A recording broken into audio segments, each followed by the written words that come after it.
തെരഞ്ഞെടുപ്പിന് മുന്നേയുള്ള നീക്കങ്ങളെക്കുറിച്ച് ഇന്ന് news bus പരിശോധിക്കുകയാണ്. ആദ്യം നമ്മുടെ റിപ്പോർട്ടർമാരിലേക്ക് പോവുകയാണ്. ആദ്യം ടി വി പ്രസാദ് ഉണ്ട്, ആർ റോഷിപാലുണ്ട്, ലേബി സജീന്ദ്രനുണ്ട്, ഇക്ബാൽ അറക്കിലുണ്ട്, അഭിജിത്ത് മുഴക്കുന്നുണ്ട്, എ വി ജയശങ്കർ, ഹരിമോഹൻ, സായ്കുമാർ എന്നിവർ ചേരുന്നുണ്ട്.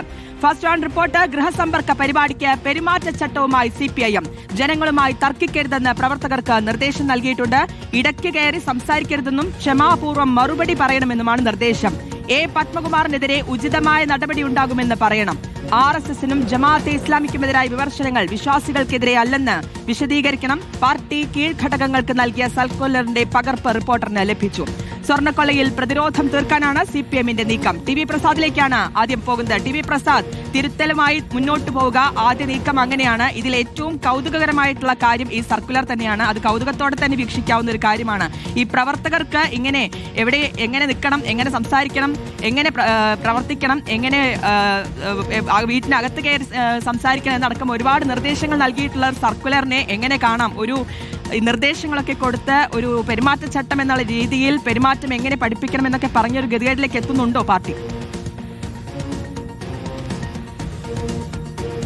ഉറപ്പായും ശ്രുതി പറഞ്ഞതുപോലെ ഒരു പെരുമാറ്റച്ചട്ടം തന്നെയാണ് CPIM പ്രവർത്തകർക്ക് പാർട്ടി നൽകിയിരിക്കുന്ന നിർദ്ദേശം. അതൊരു സർക്കുലറായി തന്നെ താഴേക്ക് വന്നിരിക്കുന്നു എന്നുള്ളതാണ്. ഗൃഹസമ്പർക്ക പരിപാടിയാണ് CPIMന്റെ നേതൃത്വത്തിൽ നടക്കുന്നത്. ഇതിനു മുമ്പ് ഇങ്ങനൊരു ഗൃഹസമ്പർക്ക പരിപാടി നടന്നിരിക്കുന്നത് നമുക്ക് ഓർമ്മയുണ്ട്. അത് ആ ശബരിമലയിലെ യുവതീ പ്രവേശനത്തിന് പിന്നാലെയാണ്. അന്ന് CPIMന്റെ സംസ്ഥാന സെക്രട്ടറി കോടിയേരി ബാലകൃഷ്ണൻ അടക്കമുള്ളവരാണ് ഗൃഹസമ്പർക്കത്തിന് നേതൃത്വം നൽകിയതെന്ന് നമ്മളെല്ലാവരും കണ്ടതാണ്. ഈ ഒരു ഘട്ടം അതേറെ നിർണായകമാണ്. കാരണം മൂന്നാമത് ഒരു സർക്കാർ ഉണ്ടാക്കാൻ കഴിയുമെന്ന ആത്മവിശ്വാസത്തോടുകൂടി LDFും CPIMും മുഖ്യമന്ത്രിയും മുന്നോട്ട് പോകുന്ന ഘട്ടത്തിൽ എങ്ങനെയെല്ലാം ജനങ്ങളുടെ മനസ്സറിയാം, ആ രീതിയിലെല്ലാം മുന്നോട്ട് പോകാനാണ് സർക്കാർ ഉദ്ദേശിക്കുന്നത്. പ്രധാനമായും ഇനിയുള്ള 1.5 മാസങ്ങൾക്കിടയിൽ എന്തൊക്കെ ജനങ്ങളിലേക്ക് എത്തിക്കാൻ കഴിയും, എങ്ങനെയാണ് ജനങ്ങളുടെ ഒരു പൾസ് അത് കൃത്യമായി അറിയാനും അതോടൊപ്പം തന്നെ പാർട്ടിക്ക് പറ്റിയിട്ടുള്ള വീഴ്ചകൾ ഉണ്ടെങ്കിൽ അതെല്ലാം കേൾക്കുന്നതിനുമാണ് പ്രധാനമായും ഈ ഗൃഹസമ്പർക്ക പരിപാടി പാർട്ടി ആസൂത്രണം ചെയ്യുന്നത്. അതുകൊണ്ടാണ് സർക്കുലറിൽ വ്യക്തമായി പറയുന്നത് എന്തെങ്കിലും കേൾക്കുമ്പോൾ നിങ്ങൾ തർക്കിക്കാൻ പോകരുത് എന്നുള്ളത്. അതെല്ലാം സമാധാനത്തോടെ കേൾക്കണം, സമാധാനത്തോടെ കേട്ടിട്ട് വേണം ഇതിലൊക്കെ സംസാരിക്കാൻ എന്നുള്ളത്. അതിലേറ്റവും പ്രധാനം ശബരിമല സ്വർണ്ണക്കൊള്ളയുമായി ബന്ധപ്പെട്ടാണ്. അതിൽ സർക്കാരിന്റെ നിലപാട് ചോദിച്ചാൽ ശക്തമായ നിലപാട് സർക്കാർ എടുക്കുന്നുവെന്നും ഹൈക്കോടതിയുടെ നേതൃത്വത്തിൽ നടക്കുന്ന ഈ അന്വേഷണത്തിൽ ഒരു കാരണവശാലും ഇടപെടുന്നില്ല എന്ന് ആ ജനങ്ങളെ ബോധ്യപ്പെടുത്തണം എന്നുള്ളതുമാണ് സർക്കുലർ പറയുന്നത്. അതോടൊപ്പം തന്നെ അപ്പോൾ പിന്നെ എന്തുകൊണ്ടാണ് പത്മകുമാറിനെതിരെ നടപടിയെടുക്കാത്തത് എന്ന ചോദ്യം വന്നാൽ അതിന് പറയേണ്ട മറുപടി ആ ഘട്ടത്തിലൊന്നും പത്മകുമാർക്ക് ചെയ്ത കുറ്റത്തെക്കുറിച്ച് ഒരു വ്യക്തത വന്നില്ല. അതിപ്പോൾ ആ കുറ്റപത്രം ഉൾപ്പെടെയുള്ള നടപടികളിലേക്ക് കടന്നു കഴിഞ്ഞാൽ അത് സംബന്ധിച്ചുള്ള ആലോചന പാർട്ടി നടത്തും. ഇത്തരം കാര്യങ്ങളിൽ രാഷ്ട്രീയമല്ല നോക്കേണ്ടത്, ശരിയായ രീതിയിൽ ആ വിഷയത്തെ കൈകാര്യം ചെയ്യുകയാണ് എന്ന രീതിയിലാണ് മറുപടി കൊടുക്കേണ്ടത്. അതോടൊപ്പം തന്നെ എന്തുകൊണ്ടാണ് കേരളത്തിന് സാമ്പത്തിക പ്രതിസന്ധി ഉണ്ടാകുന്നത് എന്ന കാര്യം ജനങ്ങളുമായി വിശദീകരിക്കണം. കാരണം കേന്ദ്രം കേരളത്തെ സാമ്പത്തികമായി പരിഞ്ഞു മുറുക്കുന്നു എന്ന കാര്യം ജനങ്ങളെ ബോധ്യപ്പെടുത്താൻ കഴിയണം. അതുപോലെ തന്നെ അതീവ ദരിദ്രരെ കണ്ടെത്തിക്കൊണ്ട് അവരെ സമൂഹത്തിന്റെ മുഖ്യധാരയിലേക്ക് പിടിച്ചു കയറ്റാൻ നടത്തുന്ന ശ്രമങ്ങൾ തുടങ്ങി സർക്കാർ നടത്തിയ ഓരോ കാര്യങ്ങളും അക്കമിട്ട് പറയുന്നതോടൊപ്പം തന്നെ സംഘടനാ രംഗത്തുണ്ടായ ശബരിമല പോലെയുള്ള വിഷയങ്ങളും വ്യക്തമായി ജനങ്ങളോട് എങ്ങനെയൊക്കെ പറയണമെന്ന് വ്യക്തമാക്കുന്ന ഒരു കാര്യം ഉറപ്പാണ്. നിയമസഭാ തെരഞ്ഞെടുപ്പിന് മുമ്പ് വലിയ ഒരുക്കത്തിലേക്ക് LDFും CPIMും പോകുമ്പോൾ ജനങ്ങൾക്ക് എന്താണ് പറയാനുള്ളത് എന്ന് വിശദമായി കേൾക്കുകയും അപ്പോൾ എന്തൊക്കെ മറുപടി കൊടുക്കണമെന്ന് വിശദമാക്കുന്ന ഒരു സർക്കുലറാണ് പാർട്ടി കീഴ്ഘടകങ്ങൾക്ക് കൊടുത്തിരിക്കുന്നത്. ശ്രുതി, ടി വി പ്രസാദ്, ഇതിൽ ഈ സർക്കുലറിൽ പറയുന്ന പ്രകാരം ആ സർക്കുലറിലെ എല്ലാ കാര്യം അതേപടി എന്നുള്ളതല്ല, ആവശ്യാനുസരണം ഉപയോഗിക്കേണ്ടടുത്ത് ഉപയോഗിക്കുക എന്നുള്ളൊരു നിർദ്ദേശം കൂടിയുണ്ട്. ഇതിലിപ്പോൾ മറ്റൊരു പ്രധാനപ്പെട്ട കാര്യം RSSനും ജമാഅത്തെ ഇസ്ലാമിക്കുമെതിരായ വിമർശനങ്ങൾ അത് വിശ്വാസികൾക്കെതിരെ അല്ല എന്നുള്ളൊരു വിശദീകരണം നൽകേണ്ടതുണ്ട് എന്നുകൂടിയാണ്. ഇതിപ്പോൾ നമുക്കറിയാം തദ്ദേശ തെരഞ്ഞെടുപ്പിൽ ഏറ്റിട്ടുള്ള ആ തിരിച്ചടി അത് നിയമസഭാ തെരഞ്ഞെടുപ്പിലേക്ക് എത്തുമ്പോൾ UDFന് ഉണ്ടാകിയിട്ടുള്ള ഒരു ആത്മവിശ്വാസമുണ്ട്. ആ ആത്മവിശ്വാസം കൂടി മുൻനിർത്തിക്കൊണ്ടിട്ടുള്ള ഒരു നീക്കം കൂടിയാണ് ഇപ്പോൾ CPM LDF അടക്കം മുന്നോട്ട് കൊണ്ടുപോകുന്നത്. അതിലിപ്പോൾ CPMന്റെ ഈ ഒരു സർക്കുലർ അത്രയേറെ പ്രധാനപ്പെട്ടതാകും കൗതുകവുമാകുന്നത് അതുകൊണ്ടുകൂടി തന്നെയാണ്.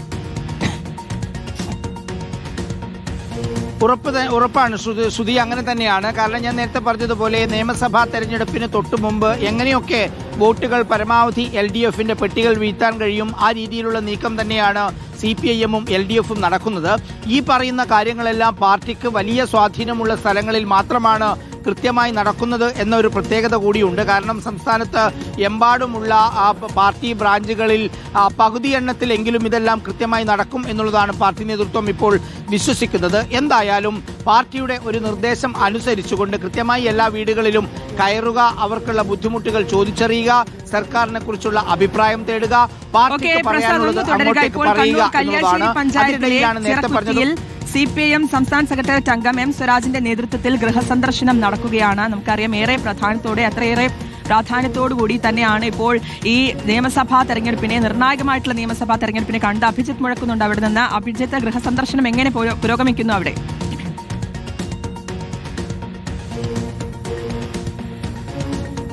ഇവിടെ ഇതാ ഇപ്പോൾ CPM സംസ്ഥാന സെക്രട്ടേറിയറ്റ് അംഗം M സ്വരാജിന്റെ നേതൃത്വത്തിലാണ് ഗൃഹസന്ദർശനം പുരോഗമിക്കുന്നത്. അദ്ദേഹം ഇവിടേക്ക് എത്തിയിട്ടേ ഉള്ളൂ. ഇവിടെ ഏതാണ്ട് കല്യാശ്ശേരി പഞ്ചായത്തിലെ ചിറക്കുറ്റി എന്ന സ്ഥലത്താണ് ഇപ്പോൾ ഗൃഹസന്ദർശനം. അദ്ദേഹം നിലവിലെത്തിയിട്ടുണ്ട്. ഗൃഹസന്ദർശനത്തിലേക്ക് കടക്കുകയാണല്ലേ? അതെ, ഇത് ആദ്യമായി നടക്കുന്ന ഒരു പരിപാടിയല്ല. CPIMനെ സംബന്ധിച്ചിടത്തോളം ജനങ്ങളിൽ നിന്നും പഠിക്കുക, ജനങ്ങളെ കേൾക്കുക, ജനങ്ങൾക്കിടയിൽ പ്രവർത്തിക്കുക, അത് ഒരു പുതുമയുള്ള കാര്യമേ അല്ല. അപ്പോൾ വിവിധ സന്ദർഭങ്ങളിലായി സംസ്ഥാനത്തൊട്ടാകെ ഇങ്ങനെ ഭവന സന്ദർശന പരിപാടികൾ CPIM നടത്താറുണ്ട്. പലപ്പോഴും നമ്മുടെ നാട്ടിൽ കാണാറുള്ളത് തെരഞ്ഞെടുപ്പ് കാലത്ത് വോട്ട് ചോദിക്കാനും മറ്റുമാണ് രാഷ്ട്രീയ പാർട്ടികൾ വീടുകൾ സന്ദർശിക്കാറുള്ളത്. എന്നാൽ ജനങ്ങളുമായുള്ള ബന്ധവും ഭവന സന്ദർശനവും CPIMനെ സംബന്ധിച്ചിടത്തോളം ഒരു തെരഞ്ഞെടുപ്പ് കാര്യമോ വോട്ട് ചോദിക്കലോ മാത്രമല്ല, ഒരു നിരന്തരമായി CPIM അനുവർത്തിച്ചു വരുന്ന ഒരു പാർട്ടി രീതിയാണ്, പരിപാടിയാണ്. അപ്പോൾ ഇപ്പോൾ അതിൻ്റെ ഭാഗമായി ജനങ്ങളെ കാണുന്നു, വീടുകൾ സന്ദർശിക്കുന്നു, അവർക്ക് പറയാനുള്ള കാര്യങ്ങൾ കേൾക്കുന്നു. അതാണ് നമ്മൾ ഈ കൃത്യമായ കാര്യങ്ങൾ ജനങ്ങളിലേക്ക് എത്തിക്കാൻ കഴിഞ്ഞില്ല എന്നുള്ളൊരു തോന്നൽ CPIMനുണ്ട്. അതുകൊണ്ടാണ് ഈ തദ്ദേശ തെരഞ്ഞെടുപ്പിൽ ഒരു തിരിച്ചടി നേരിട്ടത്. ഇനി അതിനെ മറികടക്കുക എന്നുള്ളൊരു ലക്ഷ്യം കൂടി ഈ ഗൃഹസന്ദർശനത്തിന് പുറകിലുണ്ടോ? അത് ചുരുക്കി കാണലാണ്. അങ്ങനെയല്ല ഞങ്ങളതിനെ കാണുന്നത്. ഇപ്പം നാട്ടിൽ വലിയ മാറ്റങ്ങൾ ഉണ്ടായിട്ടുണ്ട്. ആ മാറ്റങ്ങൾ ശരിയായി വിലയിരുത്തിക്കൊണ്ടാണ് ജനങ്ങൾ വോട്ട് ചെയ്യുന്നതെങ്കിൽ ചരിത്ര വിജയം എല്ലാ തെരഞ്ഞെടുപ്പിലും ഇടതുപക്ഷത്തിന് ലഭിക്കേണ്ടതാണ്. ഇപ്പോൾ എല്ലാവർക്കും മനസ്സിലാവും, കേരളത്തിൽ ഇപ്പോൾ പവർ കട്ടില്ല, ലോഡ് ഷെഡിംഗ് ഇല്ല, നമ്മുടെ ആശുപത്രികൾ മെച്ചപ്പെട്ടു, പള്ളിക്കൂടങ്ങൾ ലോക നിലവാരത്തിലായി, ശിശുമരണ നിരക്കിൽ കേരളം അമേരിക്കയെ പുറകിലാക്കി, വൻകിട വികസന പദ്ധതികൾ, ദേശീയപാതയും മലയോര ഹൈവേയും തീരദേശ ഹൈവേയും KFOളും വിഴിഞ്ഞം പോർട്ടും, ഇങ്ങനെ എന്നു വേണ്ട 4.25 ലക്ഷം വീടില്ലാത്ത മനുഷ്യർക്ക് കേരളത്തിൽ വീട് കിട്ടി. ഒരു 20 ലക്ഷത്തോളം മനുഷ്യർ സ്വന്തം വീടെന്ന സ്വപ്നം യാഥാർത്ഥ്യമായി അവർക്ക്. ഇതൊക്കെ ഈ കാലത്ത് വന്ന മാറ്റമാണ്. അപ്പോൾ ഇത്തരം കാര്യങ്ങൾ ജനങ്ങൾ ചർച്ച ചെയ്താൽ ഇടതുപക്ഷം കേരളത്തിൽ ഏറ്റവും ശക്തമായി മുൻപോട്ട് പോകണമെന്ന നിഗമനത്തിലേ എത്തൂ. എന്നാൽ തെരഞ്ഞെടുപ്പ് അടുത്തു വരുന്ന സന്ദർഭങ്ങളിൽ പലപ്പോഴും വികസന കാര്യങ്ങളും ജനങ്ങളുടെ ക്ഷേമകാര്യങ്ങളും ചർച്ച ചെയ്യാതിരിക്കാൻ തൽപരശക്തികൾ ശ്രമിക്കും. ചില മാധ്യമങ്ങൾ അതിനെ സഹായിക്കും. അപ്പോൾ ഞങ്ങളുടെ എതിർക്കുന്നവർ ഈ കഴിഞ്ഞ തെരഞ്ഞെടുപ്പിൽ ഇത്തരത്തിൽ നാടിൻ്റെ വികസനവും ജനങ്ങളുടെ ക്ഷേമവും ചർച്ച ചെയ്യാതിരിക്കാനാണ് ശ്രമിച്ചത്. അത് കുറേയൊക്കെ അവർക്ക് ആ കാര്യത്തിൽ മുന്നോട്ട് പോകാൻ കഴിഞ്ഞിട്ടുണ്ടാവാം. ഞങ്ങൾ ആഗ്രഹിക്കുന്നത് തെരഞ്ഞെടുപ്പിൽ ജയിച്ചാലും തോറ്റാലും നാടിൻ്റെ വികസനവും ജനങ്ങളുടെ ക്ഷേമവും ചർച്ച ചെയ്യപ്പെടണം എന്നാണ്. അപ്പോൾ അത്തരം കാര്യങ്ങൾ ജനങ്ങളെ ബോധ്യപ്പെടുത്തും, അവരിൽ നിന്ന് അഭിപ്രായങ്ങൾ തേടുകയും ചെയ്യും. ഇപ്പം എങ്ങനെ ഇതിൻ്റെ ഒരു രീതി എന്നുള്ളതൊന്ന് ചോദിക്കുകയാണ്. അതായത് വീട്ടിലേക്ക് കയറി അവരോട് സംസാരിക്കുക, കാര്യങ്ങളൊക്കെ പറയാതെ തന്നെയാണോ അതിൻ്റെ ഒരു രീതി? ഇത് എനിക്ക് തോന്നുന്നു നിങ്ങൾക്കിത് അത്രയ്ക്ക് പരിചയമില്ലാത്തതുകൊണ്ടായിരിക്കും.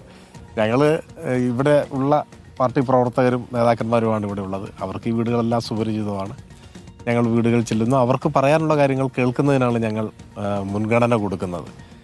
ഞങ്ങൾക്ക് പറയാനുള്ളത് അവരോട് പറയുക എന്നുള്ളത് സ്വാഭാവികമായിട്ട് എപ്പോഴും സംഭവിക്കുന്ന കാര്യമാണ്. പക്ഷേ അവർക്ക് പറയാനുള്ളത് കേൾക്കുന്നതും പ്രധാനമാണ്. അതിനാണ് ഞങ്ങൾ മുൻഗണന കൊടുക്കുന്നത്. അത്രയും ഒരുപാട് വിഷയങ്ങൾ ഇപ്പോഴുണ്ട്. ഈ സ്വർണ്ണക്കൊള്ള ഉൾപ്പെടെയുള്ള വിഷയങ്ങൾ സജീവമായി ചർച്ചയായി നിൽക്കുന്നുണ്ട്. അപ്പോൾ അതിൽ നിന്നുകൂടി ആൾക്കാർക്ക് എന്താണ് പറയാനുള്ളതെന്ന് കേൾക്കുക. അല്ല, ജനങ്ങൾക്ക് പറയാനുള്ളത് എന്തും കേൾക്കാൻ നമ്മൾ ബാധ്യസ്ഥരാണ്. എല്ലാ രാഷ്ട്രീയ പാർട്ടികളും ബാധ്യസ്ഥരാണ്, CPIM ബാധ്യസ്ഥരാണ്. പിന്നെ നിങ്ങൾ പറഞ്ഞ സ്വർണ്ണക്കൊള്ള എന്നൊക്കെ പറയുന്ന ശബരിമലയിലെ തട്ടിപ്പ്, അത് ജനങ്ങളുടെ ഇടയിൽ തെറ്റായി പ്രചരിപ്പിച്ച് അവരെ തെറ്റിദ്ധരിപ്പിക്കാനും തെറ്റായൊരു പ്രതീതി പരത്താനുമുള്ള വലിയ ശ്രമം കേരളത്തിൽ നടന്നിട്ടുണ്ട്. പക്ഷേ ഇപ്പോൾ വ്യക്തത വന്നു തുടങ്ങി. ഓരോ ദിവസം കഴിയും തോറും അന്വേഷണം പുരോഗമിക്കുമ്പോൾ ശബരിമലയിലെ തട്ടിപ്പിന് വ്യക്തത വന്നുകൊണ്ടിരിക്കുകയാണ്. ഇപ്പോൾ പ്രതിക്കൂട്ടിലേക്ക് വരുന്നത് കോൺഗ്രസ്സാണ്. അതിൻ്റെ വലിയ നേതാക്കന്മാരാണ്. ഞാനിപ്പോൾ ആരുടെയും പേരൊന്നും പറയുന്നില്ല. പക്ഷേ ദിവസം കഴിയും തോറും ശബരിമലയിലെ തട്ടിപ്പിന് കൂടുതൽ വ്യക്തത വരികയും പ്രതിസ്ഥാനത്തേക്ക് കോൺഗ്രസിൻ്റെ തന്നെ നേതാക്കന്മാർ വരികയും ചെയ്യുന്ന സാഹചര്യമാണുള്ളത്. അന്നും ഇന്നും CPIM പറഞ്ഞിട്ടുള്ള കാര്യം, നിയമാനുസൃതം അന്വേഷണം നടക്കണം, കുറ്റമറ്റ അന്വേഷണം നടക്കണം. തെറ്റ് ചെയ്തവരെല്ലാം നിയമാനുസൃത നടപടികൾക്ക് വിധേയരാകണം. ഒരാളെയും രക്ഷിക്കില്ല എന്നാണ് പറഞ്ഞത്. ഇപ്പോഴും അതേ നിലപാടാണ്. ആ നിലപാടാണ് ഇപ്പോൾ ശരി എന്ന് തെളിയിക്കപ്പെടുന്നത്. എനിക്ക് തോന്നുന്നു കുറച്ചുകൂടി കഴിഞ്ഞാൽ ഇപ്പോൾ പഞ്ചായത്ത് തിരഞ്ഞെടുപ്പിൽ വോട്ടിന് വേണ്ടി തെറ്റായ പ്രതീതി സൃഷ്ടിക്കാൻ ശബരിമലയെ ഉപയോഗിച്ചവർക്ക് ജനങ്ങളെ അഭിമുഖീകരിക്കാൻ കഴിയാത്ത സ്ഥിതി വരും. അവർക്ക് ശബരിമലയെന്നും മിണ്ടാൻ കഴിയാത്ത സ്ഥിതി വരും. അവർ പ്രതിസ്ഥാനത്ത് നിൽക്കുന്ന സ്ഥിതി വരും. അതാണിപ്പോൾ നമ്മൾ കണ്ടുകൊണ്ടിരിക്കുന്നത്. ഏതായാലും CPM സംസ്ഥാന സെക്രട്ടേറിയറ്റ് അംഗം M സ്വരാജിന്റെ നേതൃത്വത്തിലുള്ള സംഘം ഇപ്പോൾ ഈ ചിറകുറ്റിയിലുള്ള വീടുകളിലേക്ക് കയറാൻ ഒരുങ്ങുകയാണ്. അദ്ദേഹം സൂചിപ്പിച്ചതുപോലെ തന്നെയാണ് ഒരുപാട് വിഷയങ്ങൾ. ആ വിഷയങ്ങൾ ജനങ്ങളുമായി സംവദിക്കുക എന്നുള്ളത് തന്നെയാണ് ഈ ഗൃഹസന്ദർശനത്തിന്റെ ഏറ്റവും പ്രധാനപ്പെട്ട ലക്ഷ്യം. ശരി അഭിജിത്ത്, അപ്പോൾ നമുക്ക് കണ്ണൂരിൽ നിന്ന് നേരെ ഒന്ന് കൊല്ലത്തേക്ക് പോകാം. അവിടെയും ഗൃഹസന്ദർശനം നടക്കുന്നുണ്ട്. കൊല്ലം പണ്ടകശാല ബ്രാഞ്ച് കമ്മിറ്റിയുടെ നേതൃത്വത്തിൽ താമരക്കുളത്ത് വീട് കയറി CPM ഗൃഹസന്ദർശനം പുരോഗമിക്കുകയാണ്. 3 പേർ അടങ്ങുന്ന സംഘമായാണ് ഗൃഹസന്ദർശനം നടത്തുന്നത്. കണ്ണൂർ കല്യാശ്ശേരി പഞ്ചായത്തിലെ ചിറകുറ്റിയിൽ CPM സംസ്ഥാന സെക്രട്ടറി അംഗം M സ്വരാജ് ഇപ്പോൾ ഗൃഹസന്ദർശനം നടത്തിക്കൊണ്ടിരിക്കുകയാണ്. AV ജയശങ്കർ കൊല്ലത്ത് നിന്നുള്ള വിവരങ്ങൾ പങ്കുവയ്ക്കാൻ ചേരുന്നുണ്ട്. ജയശങ്കർ, കൊല്ലത്തെ സംബന്ധിച്ചിടത്തോളം തദ്ദേശ തെരഞ്ഞെടുപ്പ് കണ്ടതാണ്. LDFന്റെ അടിവേരിളക്കുന്ന തരത്തിലുള്ള ഒരു ഫലമായിരുന്നു അവിടെ കണ്ടത്. അപ്പോൾ വളരെയേറെ ശക്തിയായിട്ടുള്ള ഒരു പ്രവർത്തനം ഇവിടെ നടത്തേണ്ടതുണ്ട്. ഇതിപ്പോൾ പ്രത്യേകിച്ച് സർക്കുലറൊക്കെ ഇറങ്ങിയ ശേഷം എങ്ങനെയാണ് ഇവരുടെ ഈ വീട് കയറിയുള്ള ഗൃഹസന്ദർശന പരിപാടി പുരോഗമിക്കുന്നത്? അതായത് കൊല്ലം പണ്ടകശാല ബ്രാഞ്ച് കമ്മിറ്റിയുടെ നേതൃത്വത്തിൽ താമരക്കുളം പ്രദേശത്താണ് CPMന്റെ സംഘം ഇപ്പോൾ ഗൃഹസന്ദർശനം നടത്തിക്കൊണ്ടിരിക്കുന്നത്. ഏകദേശം രാവിലെ മുതൽ ഇവരുടെ ഗൃഹസന്ദർശനം ഇങ്ങനെ പുരോഗമിക്കുകയാണ്. 4-5 പേരടങ്ങുന്ന സംഘമായാണ് നിലവിൽ ഓരോ വീടുകളിലും സന്ദർശനം നടത്തിക്കൊണ്ടിരിക്കുന്നത്. 15-ാം തീയതി മുതൽ 22-ാം തീയതി വരെയാണ് ഇത്തരത്തിൽ CPM സംസ്ഥാന കമ്മിറ്റി പ്രാദേശികമായി ഓരോ വീടുകളിലും കയറി ആളുകളെ കണ്ട് രാഷ്ട്രീയ വിശദീകരണം നൽകണമെന്നൊരു നിർദ്ദേശം നൽകിയിരിക്കുന്നത്. സ്വർണ്ണക്കൊള്ള മുതൽ അങ്ങോട്ട് ഈ തദ്ദേശ തെരഞ്ഞെടുപ്പിലെ കനത്ത തോൽവി ഉൾപ്പെടെയുള്ള വിഷയങ്ങളിൽ ജനങ്ങളുടെ അഭിപ്രായങ്ങൾ തേടുകയും അവരിൽ നിന്ന് കാര്യങ്ങൾ വിശദീകരിച്ച് അവർക്ക് എന്തൊക്കെ അഭിപ്രായങ്ങളാണ്, മാറ്റമാണ് പാർട്ടി വരുത്തേണ്ടതില്ലെങ്കിൽ സർക്കാർ ഏതൊക്കെ തരത്തിലുള്ള മാറ്റങ്ങളാണ് വരുത്തേണ്ടത് ഉൾപ്പെടെയുള്ള കാര്യങ്ങളാണ് ഓരോ വീടുകളിലും കയറി പറയുന്നത്. അങ്ങനെ ഓരോ പ്രദേശത്ത് പ്രാദേശിക നേതാക്കളുടെ നേതൃത്വത്തിലാണ് കൊല്ലത്ത് ഇത്തരത്തിൽ ഒരു ഗൃഹസന്ദർശനം നടക്കുന്നത്. കഴിഞ്ഞ ദിവസം MA ബേബി ദേശീയ ജനറൽ സെക്രട്ടറി MA ബേബി തന്നെ കൊല്ലത്തെത്തുകയും അവിടെ പ്രചരണം നടത്തുകയും ചെയ്തിരുന്നു. ഇന്ന് നമ്മൾ ദൃശ്യങ്ങൾ കാണുന്നത് ഇവിടുത്തെ ബ്രാഞ്ച് അംഗങ്ങൾ, ബ്രാഞ്ച് സെക്രട്ടറിയുടെയൊക്കെ നേതൃത്വത്തിലുള്ള സംഘമാണ് ഇങ്ങനെ ഓരോ വീടുകളിലും കയറുകയും അവിടെ നിന്ന് ആളുകളിൽ നിന്ന് അഭിപ്രായ രൂപീകരണം നടത്തുകയൊക്കെ ചെയ്യുന്നത്. ഗ്രൗണ്ട് ലെവലിൽ ഇറങ്ങി താഴെ തട്ടിലെ ആളുകളെ കണ്ട് അവിടെ നിന്ന് കാര്യങ്ങൾ അറിയുക എന്നതാണ് നിലവിൽ എന്തായാലും CPM കൊല്ലത്ത് പദ്ധതി ഇടുന്നത്. നമ്മളെങ്ങനെയാണ് വീടുകളിൽ ചെന്ന് എന്തൊക്കെയാണ് വിശദീകരിക്കുന്നത്? ഗവൺമെൻറ്റിൻ്റെ പ്രവർത്തനങ്ങളെ സംബന്ധിച്ചാണ് നമ്മൾ ചോദിക്കുന്നത്. ഗവൺമെൻറ്റിന് ഇപ്പോൾ അടുത്ത ഏപ്രിൽ മാസത്തിലേക്ക് പുതിയ തിരഞ്ഞെടുപ്പ് വരികയാണ്. അതിനു മുമ്പ് നമ്മൾ ഗവൺമെൻറ് എന്തെല്ലാം നല്ല കാര്യങ്ങൾ ഇനിയും ചെയ്യാനുണ്ട് അതിനെ സംബന്ധിച്ച് ജനങ്ങളോട് ആരായുകയും അവരുടെ അഭിപ്രായങ്ങൾ ക്രോഡീകരിച്ചുകൊണ്ട് നമ്മുടെ പ്രവർത്തനങ്ങൾ മുന്നോട്ട് കൊണ്ടുപോകുന്നതിന് വേണ്ടിയിട്ടാണ് നമ്മൾ ശ്രമിക്കുന്നത്. ഈ കൊല്ലത്തെ സംബന്ധിച്ച് നമുക്ക് കോർപ്പറേഷൻ ഭരണമൊക്കെ നഷ്ടപ്പെടുന്ന സാഹചര്യം ഉണ്ടായി. അപ്പോൾ ആ വിഷയത്തിലൊക്കെ സ്വാഭാവികമായും എന്ത് മാറ്റങ്ങൾ നമ്മൾ വരുത്തണം ഉൾപ്പെടെയുള്ള കാര്യങ്ങൾ ജനങ്ങൾ പറയുന്നുണ്ടോ? അങ്ങനെ പറയുന്നുണ്ട്. ജനങ്ങൾ എന്തുകൊണ്ടാണ് അങ്ങനെയൊക്കെ സംഭവിച്ചതെന്നുള്ളതിനെ സംബന്ധിച്ചൊക്കെ പല അഭിപ്രായങ്ങളും പറയുന്നുണ്ട്. അതെല്ലാം തന്നെ നമ്മൾ കേട്ടുകൊണ്ട് വളരെ സൗമ്യമായി ഇതെല്ലാം നല്ലപോലെ ജനങ്ങളുടെ അഭിപ്രായങ്ങളെല്ലാം കേട്ട് അതിനെ സംബന്ധിച്ച് നമ്മുടെ ഉപരി കമ്മിറ്റികൾക്കെല്ലാം കൊടുത്ത് അതിൻ്റെ രീതിയിൽ അവർ വേണ്ടുന്ന നടപടികൾ സ്വീകരിക്കും. ഈ സ്വർണ്ണക്കൊള്ള വിഷയങ്ങളൊക്കെ എങ്ങനെ ചർച്ചയാവുന്നുണ്ടോ? ഇപ്പോൾ CPM ഏറ്റവും കൂടുതൽ വിമർശനം നേരിടുന്ന അതിലെന്നാണ് പ്രതിപക്ഷം പറയുന്നത്. അതൊക്കെ ആളുകൾ ചോദിക്കുന്നുണ്ടോ? അതിൽ നിങ്ങൾക്ക് കൃത്യമായ ഒരു വിശദീകരണം നൽകാനാകുന്നുണ്ടോ? തീർച്ചയായിട്ടും ആ വിഷയങ്ങളിലെല്ലാം തന്നെ നമ്മൾ നല്ലപോലെ അതിൻ്റെ വിശദീകരണങ്ങൾ നൽകുന്നുണ്ട്. അപ്പോൾ അത് ഇപ്പോൾ വന്നിട്ടുള്ള ഇപ്പോൾ കോൺഗ്രസിലേക്കാണ് അത് വന്നുകൊണ്ടിരിക്കുന്നത്. അപ്പോൾ അതിൻ്റെ കാര്യങ്ങളെല്ലാം തന്നെ ഇപ്പോൾ ജനങ്ങൾക്ക് ബോധ്യപ്പെട്ടു തുടങ്ങി. ആദ്യമേ CPMൻ്റെ മേളിൽ വെക്കാൻ നോക്കിയെങ്കിലും ഇപ്പോൾ അതിൻ്റെ ഇതെല്ലാം SITയുടെ പരിശോധന എല്ലാം വന്നു കഴിഞ്ഞപ്പോഴത്തേക്ക് ആ തന്ത്രിയിലേക്കും അതുവഴി കോൺഗ്രസിലേക്കും എത്തിച്ചേരുന്ന ഒരു സ്ഥിതിയാണ് ഇപ്പോൾ ഉള്ളത്.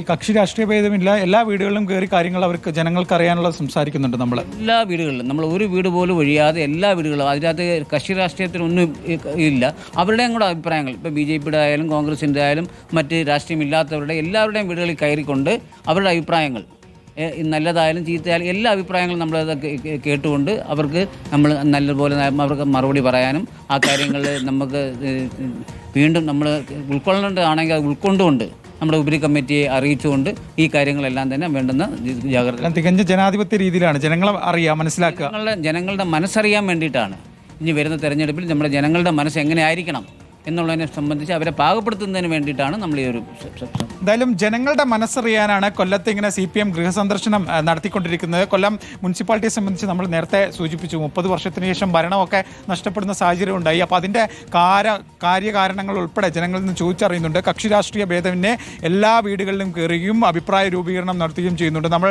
ഇവരുടെ കൂടെ കുറച്ചധികം വീടുകൾ സന്ദർശനം നടത്തി. അങ്ങനെ ഓരോ ഘട്ടത്തിൽ ഓരോ വീടുകൾ കയറുമ്പോഴും ആളുകൾ ഇവരുമായി സംസാരിക്കുകയും കാര്യങ്ങൾ ചോദിച്ചറിയുകയൊക്കെ ചെയ്യുന്നുണ്ട്. കൃത്യമായ മറുപടി ഇവർ നൽകുകയും ചെയ്യുന്നുണ്ട്. എന്തായാലും CPMന്റെ കൊല്ലത്തെ ഗൃഹസന്ദർശനം ഇങ്ങനെ തുടരുകയാണ്. 22-ാം തീയതി വരെ ഇതുണ്ടാകും. ഇനി വരും ദിവസങ്ങളിൽ സംസ്ഥാന ജില്ലാ നേതാക്കളുടെയൊക്കെ നേതൃത്വത്തിൽ പല മണ്ഡലങ്ങളിലും ഈ പരിപാടി തുടരുമെന്നാണ് ഇവർ പറയുന്നത്. എന്തായാലും നിയമസഭാ തെരഞ്ഞെടുപ്പാണ്. നിയമസഭാ തെരഞ്ഞെടുപ്പിൽ ഒരു വലിയ വിജയം ഗ്രൗണ്ട് ലെവലിൽ ജനങ്ങളെ കണ്ട് അവരുടെ പ്രശ്നങ്ങൾ മനസ്സിലാക്കി അത്തരത്തിൽ സംഘടനാ സംവിധാനത്തിൽ ഉൾപ്പെടെ മാറ്റങ്ങൾ വരുത്തി, സർക്കാർ തലത്തിൽ മാറ്റങ്ങൾ വരുത്തി, അങ്ങനെ നിയമസഭാ തെരഞ്ഞെടുപ്പിൽ ഭരണം തിരിച്ചു പിടിക്കാനുള്ള ടാക്ടിക്സുമായി ഗ്രൗണ്ട് ലെവലിൽ ഇറങ്ങിക്കൊണ്ടാണ് CPM ഇപ്പോഴെന്തായാലും കൊല്ലത്ത് പരിപാടി തുടങ്ങിയിരിക്കുന്നത്. ഗൃഹസന്ദർശനം അത് മികച്ച രീതിയിൽ പോകുന്നു. ഓരോ വീടുകളിലും കയറി അവരിങ്ങനെ ഇറങ്ങിക്കൊണ്ടിരിക്കുകയാണ്. ശരി, എന്തായാലും ജനങ്ങളുടെ മനസ്സറിയുക, ഒപ്പം ജനങ്ങൾക്കുള്ള ചോദ്യങ്ങൾക്ക് കൂടി മറുപടി കൊടുക്കുക, തർക്കിക്കാതെ മറുപടി കൊടുക്കുക എന്നുള്ളത് കൂടിയാണ് കൊല്ലം പണ്ടകശാല ബ്രാഞ്ച് കമ്മിറ്റിയുടെ നേതൃത്വത്തിൽ താമരക്കുളത്ത് വീട് കയറി CPM ഗൃഹസന്ദർശനം നടത്തുകയാണ്. അതിന്റെ ദൃശ്യങ്ങളാണ് AV ജയശങ്കർ പ്രേക്ഷകർക്ക് മുന്നിലേക്ക് എത്തിച്ചത്. നമുക്ക് മറ്റു വാർത്തകളിലേക്കും മടങ്ങിയെത്തണം ഇടവേളയ്ക്ക് ശേഷം.